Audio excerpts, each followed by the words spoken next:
दोस्त, आप clear BPSC channel देख रहे हैं और हम यहाँ पे करंट अफेयर बीपीएससी से संबंधित करंट अफेयर और सब्जेक्ट की चर्चा करते हैं। और उसी में हम करंट अफेयर सीरीज लेकर आए हुए थे, जिसमें हम जनवरी से लेकर के जून तक का पिछले 6 महीने तक का करंट अफेयर डीपली देखे थे, जिसमें हम राष्ट्रीय, अंतर्राष्ट्रीय और बिहार स्पेशल का करंट अफेयर देखे थे।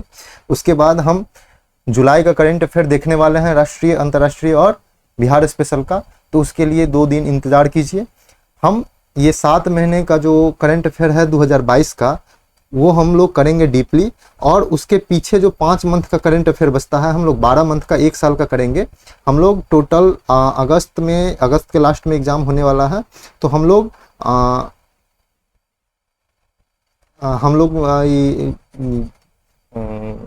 अगस्त 2022 के लास्ट में एग्जाम होने वाला है।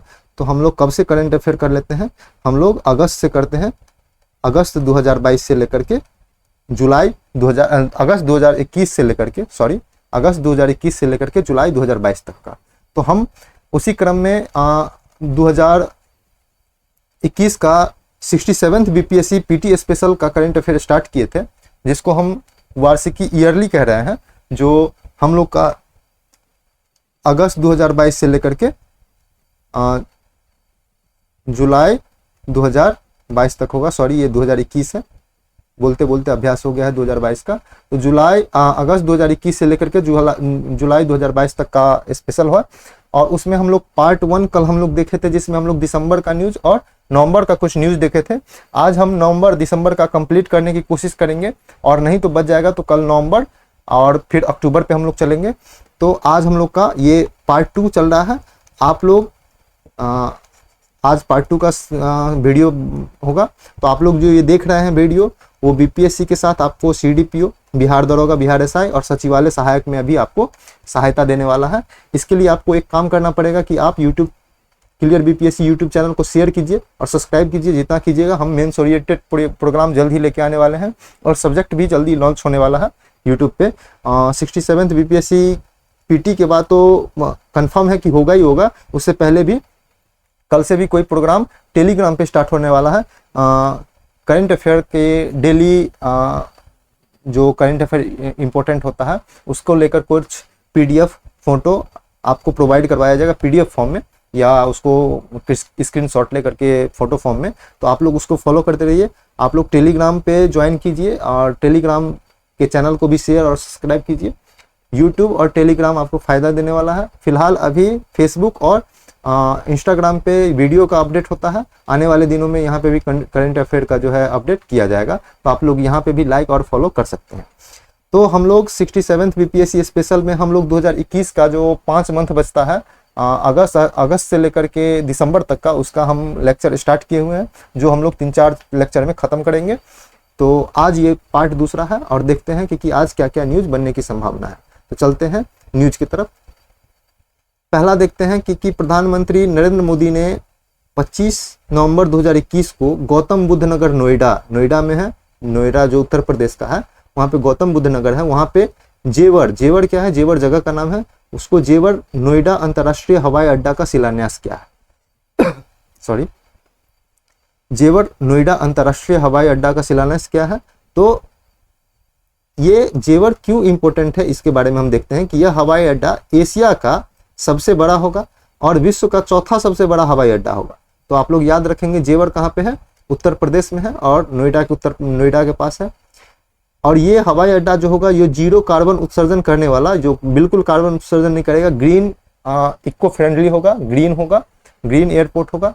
तो 0 कार्बन उत्सर्जन करने वाला देश का प्रथम एयरपोर्ट होगा यह जेवर एयरपोर्ट नोएडा। और इसको उत्तर भारत का, जो उत्तरी भारत है, उसको लॉजिस्टिक गेटवे कहा जा रहा है इस एयरपोर्ट को। तो इतना न्यूज़ हम लोग को याद रखना है, खास करके याद रखना है कि विश्व एशिया का सबसे बड़ा एयरपोर्ट जेवर नोएडा उत्तर प्रदेश में तैयार किया जा रहा है। अगले न्यूज़ की तरफ देखते हैं। अगला न्यूज़ है कि सितंबर 2020 में केंद्र सरकार ने 3 कृषि कानून जो किसान की सहायता के लिए था, उसको पारित किया था, लेकिन किसान के विरोध के कारण इसको वापस लेना पड़ा। इसके कारण नरेंद्र मोदी ने 19 नवंबर 2021 को लगभग 1 साल सवा साल के बाद इसकी वापसी की घोषणा किया। अब वापसी की घोषणा, ये कानून था तो कानून बन गया था संसद के द्वारा, तो इसको फिर संसद के द्वारा ही वापस लेना था, लिया जा सकता था। इसीलिए इस कानून को समाप्त करने के लिए जो शीतकालीन सत्र था उसमें कृषि कानून निरस्तीकरण विधेयक नामक बिल पेश किया गया और इसको पास करवाया गया। तो 29 नवंबर 2021 को पेश किया गया, जिसमें लोकसभा एवं राज्यसभा से इसको पारित करवाया गया तथा 1 दिसंबर को 29 नवंबर के लोकसभा राज्यसभा के पारित करने के बाद 1 दिसंबर को राष्ट्रपति के हस्ताक्षर के बाद यह कृषि कानून समाप्त हो गया। तो तीनों का आपको पता होगा संसद का पार्ट है, लोकसभा, राज्यसभा और राष्ट्रपति। तो लोकसभा राज्यसभा ने 29 नवंबर 2021 को पारित किया कृषि कानून समाप्त करने का, और 1 दिसंबर को 2021 को राष्ट्रपति ने हस्ताक्षर किया। इसके साथ तीनों कृषि कानून समाप्त हो गए। तो हम लोग को याद रखना है कि 3 कृषि कानून कौन कौन थे। तो एक बार चलते हैं कि देखते हैं कौन कौन थे। तो पहला नंबर कृषि कानून था कि आवश्यक वस्तु अधिनियम 2020, ये एक कानून था। दूसरा कानून था कृषि उपज व्यापार और वाणिज्य संवर्धन एवं सुविधा अधिनियम 2020, याद करना मुश्किल होगा लेकिन मोटे तौर पे देखेंगे। और तीसरा है मूल्य आश्वासन एवं कृषि सेवा पर किसान सशक्तिकरण संरक्षण समझौता अधिनियम 2020। तो ये तीनों कृषि कानून लाया गया था सितंबर 2020 में, जिसे 19 नवंबर 2021 को वापसी की घोषणा किया गया। इतना चीज याद रखेंगे। और कब पारित किया गया ये भी ध्यान रखें। ये तीनों कृषि कानून बीपीएससी नहीं पूछ सकता है, बाकी ऊपर का चीज याद रखेंगे। अगला न्यूज देखते हैं। अगला न्यूज है स्वास्थ्य एवं परिवार कल्याण मंत्रालय द्वारा international institute of population studies के निर्देशन में राष्ट्रीय परिवार स्वास्थ्य सर्वेक्षण 5वां NFSS national family health survey 5 का 5th सर्वेक्षण जो 2019 से 21 के बीच कराया गया था, उसका डाटा जारी किया गया है। अब इस डाटा में देखेंगे क्या क्या बात हम लोग के परीक्षा के दृष्टिकोण से महत्वपूर्ण है। तो उसमें पहला देखेंगे कि सर्वेक्षण के अनुसार भारत में प्रथम बार महिला की संख्या पुरुष से अधिक हो गई है। ये जनगणना की नहीं है, ये राष्ट्रीय परिवार स्वास्थ्य सर्वेक्षण का है। तो इस स्वास्थ्य सर्वेक्षण के अनुसार भारत में प्रथम बार महिला की संख्या पुरुष से ज्यादा हो गई। कितना ज्यादा हो गया? 1000 पुरुष पर 1020 महिला पाई गई थी। हालांकि ये जो स्वास्थ्य सर्वेक्षण होता है ये सभी जनसंख्या को कवर नहीं करता है, ये बहुत कम लेवल पे होता है। जैसे इंडिया का जो पॉपुलेशन है इस बार करीब 140 करोड़ होने वाला है, तो 140 करोड़ के आसपास का जो इसमें से उतना को शामिल नहीं किया जाता है। 40-50 करोड़ का जो सर्वेक्षण करवाया जाता है उसी में ये महिला की संख्या पुरुष से ज्यादा पाई गई। जो NFHS जो ये सर्वेक्षण जो चौथा हुआ था उसमें 991 ही था। तो कहने का मतलब है कि महिला की संख्या लिंगानुपात बढ़ा है। अब जन्म के समय लिंगानुपात भी जो 929 जो है 1000 पे है, जो चौथा सर्वेक्षण में 919 था, तो इसमें भी बढ़ावत हुआ है। लिंगानुपात जो है शहर से ज्यादा कहाँ पे है? गांव में है, तो गांव में लिंगानुपात की संख्या ज्यादा है। सर्वेक्षण के अनुसार कुल प्रजनन दर टोटल फर्टिलिटी रेट TFR जिसको कहते हैं टोटल फर्टिलिटी रेट 2.1 माना गया है, जो जनसंख्या स्थिरता को दर्शाता है। कहने का मतलब है कि एक दंपति ज्यादा से ज्यादा 2.1 बच्चा एवरेज में पैदा करता है। कहने का मतलब 2 बच्चा। तो जनसंख्या जिसका TFR जिस देश का 2 आ जाता है तो उसको जनसंख्या स्थिरता माना जाता है, और जिसका TFR रेट जनसंख्या प्रजनन दर 2 से नीचे आ जाता है तो उसकी जनसंख्या देश की घटने लगती है। तो याद रखेंगे TFR कितना है देश का? 2.1। हालांकि बिहार जो है, बिहार का TFR सबसे ज्यादा है, 3 है। कहने का मतलब बिहार में एक दंपति 3 बच्चे पैदा करते हैं, और सबसे कम सिक्किम में है। सिक्किम में एक दंपति 1 बच्चा लगभग पैदा करता है। तो इतना डाटा आप लोग याद रखेंगे, इतना बातें महत्वपूर्ण है, आप लोग याद रखेंगे। आगे देखेंगे कि नीति आयोग के द्वारा नवंबर 2021 में 12 मानक के आधार पर बहुआयामी निर्धरता सूचकांक जारी किया गया। मल्टी डायमेंशन पॉवर्टी इंडेक्स जारी किया गया। अब इस इंडेक्स के बारे में क्या क्या है? इस सूचकांक के अनुसार बिहार देश का सबसे निर्धन राज्य है। कितना? 51.91%। एवं सबसे समृद्ध राज्य या सबसे कम निर्धन राज्य में कौन है? केरल है, 0.71% है। तो इतना चीज याद रखेंगे, बिहार का है इसलिए इसको इंपॉर्टेंट वीवीआई करके अपना लोग पढ़ सकते हैं। अगला है कि भारतीय मूल की एक अर्थशास्त्री है जिसका नाम है गीता गोपीनाथ, उनको अंतर्राष्ट्रीय मुद्रा कोष इंटरनेशनल मॉनेटरी फंड में प्रधान अर्थशास्त्री या मुख्य अर्थशास्त्री बनाया गया था। और यह अब इनको प्रमोट करके प्रथम महिला उप मैनेजिंग डायरेक्टर, आईएमएफ का अंतर्राष्ट्रीय मुद्रा कोष का उप मैनेजिंग डायरेक्टर, प्रथम महिला उप मैनेजिंग डायरेक्टर बनाया गया है, मतलब उप एमडी, एमडी मतलब मैनेजिंग डायरेक्टर बनाया गया है प्रथम महिला के तौर पर। तो इतना इसको यह भी याद रखेंगे। इस पे हालांकि गीता गोपीनाथ जो मुख्य अर्थशास्त्री बनी थी उस पे बीपीएससी क्वेश्चन पूछा था, तो ये भी पूछा जा सकता है। आगे देखते हैं कि शांति निशस्त्रीकरण एवं विकास हेतु 2021 का इंदिरा गांधी पुरस्कार, इंदिरा गांधी पुरस्कार क्या चीज के लिए दिया जाता है, तो शांति निशस्त्रीकरण एवं विकास के लिए 2021 का इंदिरा गांधी पुरस्कार प्रथम एक एनजीओ का नाम है, प्रथम नामक एनजीओ संस्था है जो कमजोर वर्ग के बच्चों को गुणवत्तापूर्ण शिक्षा देने के लिए समर्पित है, उसको दिया गया है। तो प्रथम नामक एनजीओ को दिया गया है। इस पुरस्कार में 25 लाख की राशि या रुपया दिया जाता है, तो याद रखेंगे इतना बातें। अगला न्यूज देखते हैं हम लोग। इंडिया ट्रेड प्रमोशन ऑर्गेनाइजेशन के द्वारा भारत का 40वां अंतर्राष्ट्रीय व्यापार मेला 2021 का आयोजन नई दिल्ली के प्रगति मैदान में किया गया। अब ये चीज याद रखेंगे कि इंडिया ट्रेड प्रमोशन ऑर्गेनाइजेशन का जो है अंतर्राष्ट्रीय व्यापार मेला, 40वां अंतर्राष्ट्रीय व्यापार मेला नई दिल्ली के प्रगति मैदान में किया गया है, तो ये तो याद रखने वाली है। लेकिन इसका थीम याद रखना है, इसका थीम था आत्मनिर्भर भारत, आप लोग जानते ही होंगे। सबसे ज्यादा इंपॉर्टेंट है कि इस सम्मेलन का जो इस मेला का साझेदार राज्य कौन था, तो बिहार था। तो ये बहुत ज्यादा इंपॉर्टेंट है कि बिहार राज्य इसका साझेदार राज्य था और साझेदार देश के रूप में बांग्लादेश को चुना गया था। ऊपर से फोकस राज्य के रूप में झारखंड एवं उत्तर प्रदेश को चुना गया था और फोकस देश में अफगानिस्तान एवं ईरान को चुना गया था।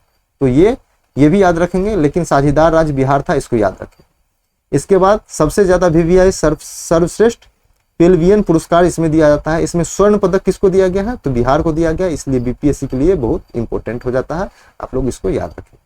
उसके बाद रजत पदक आसाम को दिया गया और कांस्य पदक केरल को दिया गया है, तो ये भी याद रखेंगे। 2022 में ये मेला फिर से लगने वाला है जिसका थीम होगा वोकल फॉर लोकल और लोकल टू ग्लोबल, तो ये भी याद रखेंगे, 2022 का थीम भी पूछ सकता है।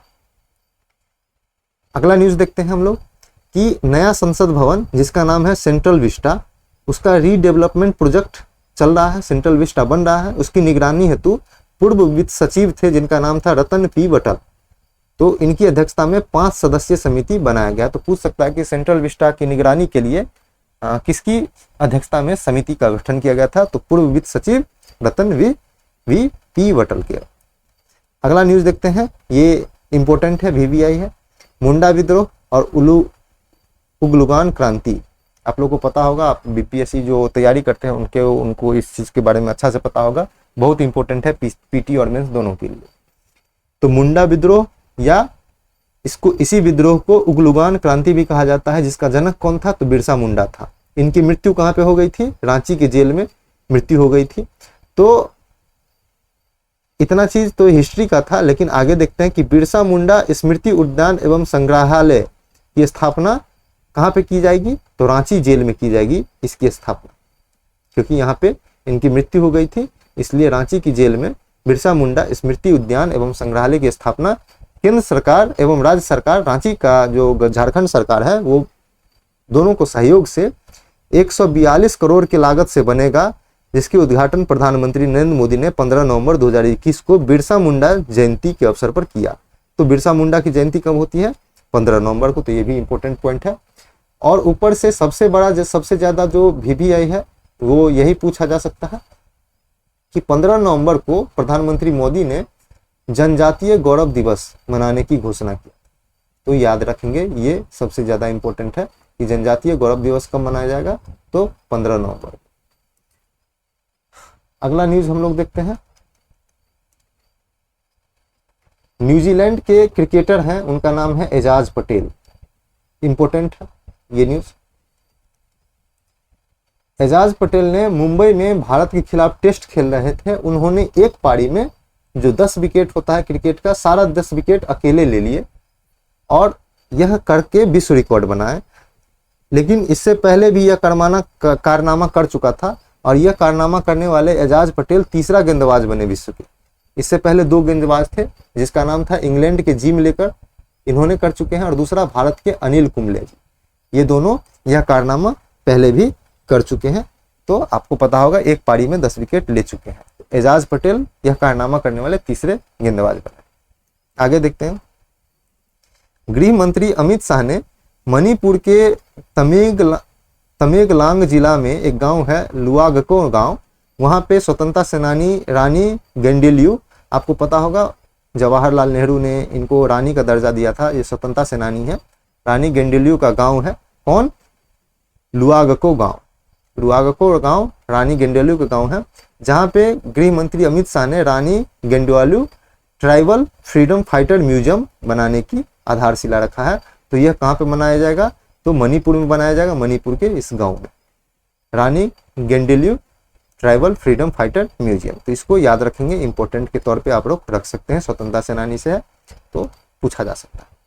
अगला न्यूज देखते हैं कि नीति आयोग के द्वारा प्रथम बार शहरों के लिए सतत विकास लक्ष्य सूचकांक सस्टेनेबल डेवलपमेंट गोल इंडेक्स 2021-22 जारी किया गया। पहली बार जारी किया गया, तो इंपॉर्टेंट है। कौन जारी करता है? तो नीति आयोग। इस सूचकांक में शिमला को प्रथम स्थान पर रखा गया था। पटना बहुत खराब प्रदर्शन किया था, सबसे नीचे में था पटना, तो इसलिए याद रखेंगे। इस सूचकांक को जर्मनी के सहयोग से तैयार किया गया था और इसमें 46 शहर ने भाग लिया था। तो 46 शहर के बीच सतत विकास लक्ष्य सस्टेनेबल डेवलपमेंट गोल का रैंकिंग किया गया था। अब अगला न्यूज देखते हैं कि दक्षिण अफ्रीका के साहित्यकार हैं जिनका नाम है डेमन गलगुट। तो डेमन गलगुट की पुस्तक थी, उनका नाम था, उपन्यास था द प्रॉमिस, और इस द प्रॉमिस के लिए उनको 2021 का बुकर प्राइज दिया गया है। तो बुकर प्राइज बहुत इंपॉर्टेंट है, तो ये अपना लोग का न्यूज इंपॉर्टेंट हो जाता है। किसको दिया गया है बुकर प्राइज? डेमन गलगुट को। कहाँ के थे? दक्षिण अफ्रीका के थे। इसमें 5000 पाउंड की राशि इस पुरस्कार के तहत दी जाती है, तो याद रखेंगे 5000 पाउंड की राशि। अगला न्यूज देखते हैं कि 16 वर्ष से जर्मनी की चांसलर थी एंजेला मार्केल, वो सत्ता से हट गई हैं और नया जर्मनी का चांसलर कौन बने हैं? Olaf Scholz. हम लोग जब जनवरी से न्यूज कर रहे थे, इनकी नाम बहुत बार पढ़ चुके हैं, आप लोग को याद होगा। तो जो प्रॉपर फॉलो कर रहे हैं तो उनको तकलीफ नहीं होगा। अगला न्यूज देखते हैं। German watch, new climate institute और क्लाइमेट एक्शन नेटवर्क तीनों संस्था द्वारा मिलकर 17वां जलवायु परिवर्तन प्रदर्शन सूचकांक जारी किया गया है। इस सूचकांक में कितने देश भाग लिए? 57 देश और यूरोपियन यूनियन। तो ईयू में लगभग 30 देश के आसपास है। तो यही 30 देश और 57 देश इस सूचकांक में शामिल किए गए। प्रथम 3 स्थान किसी भी देश को नहीं मिला, इंपॉर्टेंट है। लेकिन चौथा स्थान पर डेनमार्क है, तो ये भी इंपॉर्टेंट है। भारत 68.98 अंक के साथ 10वें स्थान पर है। तो जलवायु परिवर्तन प्रदर्शन सूचकांक में भारत जो है 10वें स्थान पर है। आप लोग इसको याद रखेंगे, पूछा जा सकता है। या कौन जारी करता है? तो तीनों का नाम दे देगा, तो ये भी हो सकता है। तो कितना जलवायु परिवर्तन सूचकांक कौन जारी करता है, पूछा जा सकता है। अगला देखेंगे कि रोप वे केबल कार, आप लोग को पता होगा कि पहाड़ों से पहाड़ों को जोड़ने के लिए केबल कार की सुविधा है इंडिया में। लेकिन रोप वे केबल कार शुरू करने वाला प्रथम भारतीय शहर कौन बना गया है? वाराणसी, जो उत्तर प्रदेश में है। आप लोग को पता होगा मोदी जी का संसदीय क्षेत्र है, तो मोदी जी यहीं से चुनाव लड़के जीते हुए हैं वाराणसी से। तो अपना लोग को याद रखना है, ये न्यूज पूछा जा सकता है। अगला न्यूज के बारे में देखते हैं कि भारतीय रिजर्व बैंक ने बंधन बैंक को अपना एजेंसी बैंक या एजेंट बैंक नियुक्त किया है या नामित किया है। तो आप लोग याद रखेंगे किसको? बंधन बैंक को।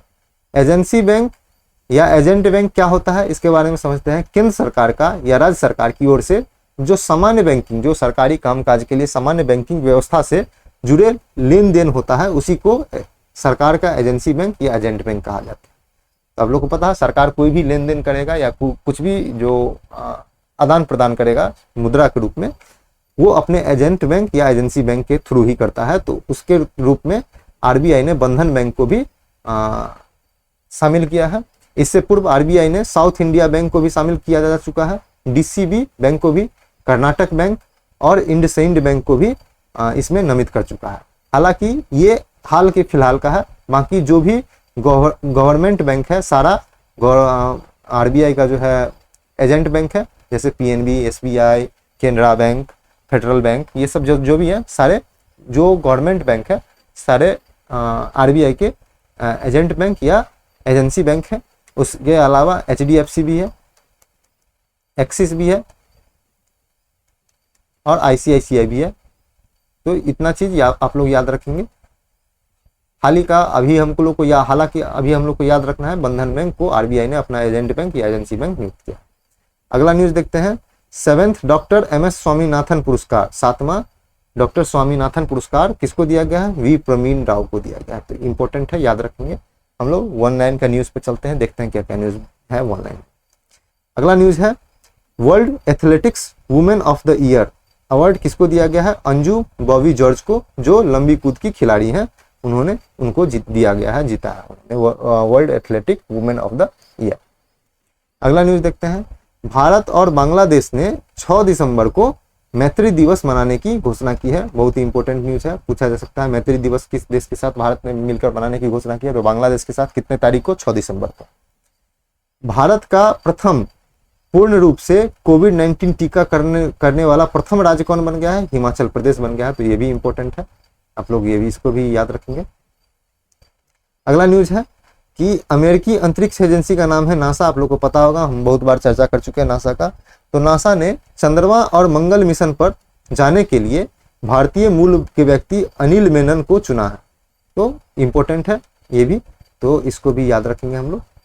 अगला है कि 4.5 दिन का कार्य सप्ताह अपनाने वाला दुनिया का प्रथम देश कौन बन गया है? संयुक्त अरब अमीरात, यूएई, यूनाइटेड अरब अमीरात। तो मात्र 4 दिन फुल डे वर्किंग होगा और 5वां दिन हाफ होगा। तो 4.5 दिन का सप्ताह होगा, इतना ही दिन आपको काम पे जाना होगा, 2.5 दिन आपको छुट्टी है। अगला न्यूज है, शिक्षा मंत्रालय के द्वारा भाषा संगम मोबाइल एप्लीकेशन लॉन्च किया गया है। पूछ सकता है ऑनलाइन में, भाषा संगम मोबाइल एप्लीकेशन किसके द्वारा लॉन्च किया गया है? तो आप लोग को पता है, आप लोग यहाँ पे पढ़ चुके हैं, शिक्षा मंत्रालय के द्वारा। अगला न्यूज के बारे में देखते हैं कि नीति आयोग ने ई सवारी इंडिया ई बस गठबंधन लॉन्च किया है। तो ई सवारी इंडिया, यहाँ पे कॉमा लगाएंगे, या ई बस गठबंधन कौन लॉन्च किया है? तो नीति आयोग ने लॉन्च किया है। तो ये दोनों याद रखें। आगे देखते हैं कि भारतीय अंतरिक्ष संस्थान, जिसका नाम है इसरो, इसकी चर्चा हम बहुत बार कर चुके हैं, फिर भी इसरो द्वारा भारत का प्रथम मानव अंतरिक्ष मिशन गगनयान 2023 में लॉन्च किया जाएगा। तो याद रखेंगे गगनयान कब लॉन्च किया जाएगा? जो भारत का प्रथम अंतरिक्ष मिशन है 2023 में। अगला न्यूज देखते हैं कि न्यूजीलैंड ने 2027 तक धूम्रपान मुक्त देश बनने की घोषणा किया है। तो न्यूजीलैंड 2027 तक धूम्रपान से मुक्त वाला देश बन जाएगा। अगला न्यूज देखेंगे, बिहार के मिथिला मखाना को GI tag, geographical indication tag दिया गया है, भौगोलिक संकेतक टैग दिया गया है। अब मिथिला का मखाना पूरे देश में जीआई टैग के साथ बेचा जाएगा, इसका निर्यात भी किया जाएगा जीआई टैग के साथ। तो बहुत ही इंपॉर्टेंट न्यूज है, इसको हम लोग वीवीआई कर लें, 100% चांस है इससे क्वेश्चन आएगा। ब्रिटेन के वैज्ञानिक ने विश्व की प्रथम सुई रहित टीका, सुई नहीं लगाया जाएगा कोविड-19 के लिए, सुई रहित कोविड-19 का टीका का परीक्षण शुरू किया गया। हालांकि परीक्षण ही शुरू किया है, लेकिन सुई के बिना ही दिया जाएगा। कहने का मतलब है कोई पाउडर हैगा, कोई टैबलेट होगा, जिसको खाने से या पीने से या घोल के पीने से कोविड-19 के खिलाफ एंटीबॉडी शरीर में निर्मित हो जाए। अगला न्यूज देखते हैं कि प्रधानमंत्री नरेंद्र मोदी को भूटान का सर्वोच्च नागरिक सम्मान दिया गया है। उसका नाम क्या है? नगदग पेलजी खोरलो। नगदग पेलजी खोरलो जो भूटान का सर्वोच्च नागरिक सम्मान है, किसको दिया गया है? प्रधानमंत्री नरेंद्र मोदी जी को दिया गया। अगला देखते हैं कि व्हाट्सएप ने 500 गांव को डिजिटल भुगतान उत्सव, 500 गांव के लिए डिजिटल भुगतान उत्सव मनाने की घोषणा किया है। तो याद रखेंगे कौन किया है? व्हाट्सएप। सॉरी। अगला न्यूज देखते हैं, भारत और ईरान ने उज्बेकिस्तान के साथ चाबाहार बंदरगाह को संयुक्त रूप से उपयोग करने पर सहमति दिया है। आपको पता होगा कि चाबाहार बंदरगाह कहां पर है? ईरान में है और भारत के सहयोग से विकसित किया गया है। और अब उज्बेकिस्तान को भी इसका उपयोग की सहमति ईरान और भारत की सरकार ने दे दी। अगला न्यूज हम लोग देखते हैं कि भारत का पहला अंतर्राष्ट्रीय, बहुत ही इंपॉर्टेंट न्यूज है, अंतर्राष्ट्रीय मध्यस्थता एवं सुलह केंद्र कहाँ पे खेला गया है? हैदराबाद, तेलंगाना के हैदराबाद में, हैदराबाद लिख लेंगे आप लोग।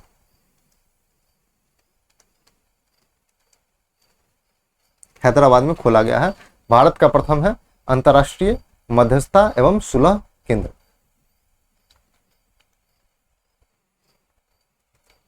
अगला न्यूज देखते हैं। गोल्डन पीकॉक पर्यावरण प्रबंधन पुरस्कार 2021 किसको दिया गया है? Steel authority of India limited, SAIL को दिया गया है। तो 1 लाइन का है, उतना इंपॉर्टेंट नहीं है, फिर भी ध्यान रखने के लिए आप लोग देख सकते हैं। अगला न्यूज है कि पंजाब सरकार ने जगन्नाथ रथ यात्रा को राज्य उत्सव टैग का दर्जा दिया है। आप लोग कंफ्यूज नहीं करेंगे, जगन्नाथ रथ यात्रा को उड़ीसा नहीं लगा देंगे, तो उड़ीसा नहीं लगाएंगे।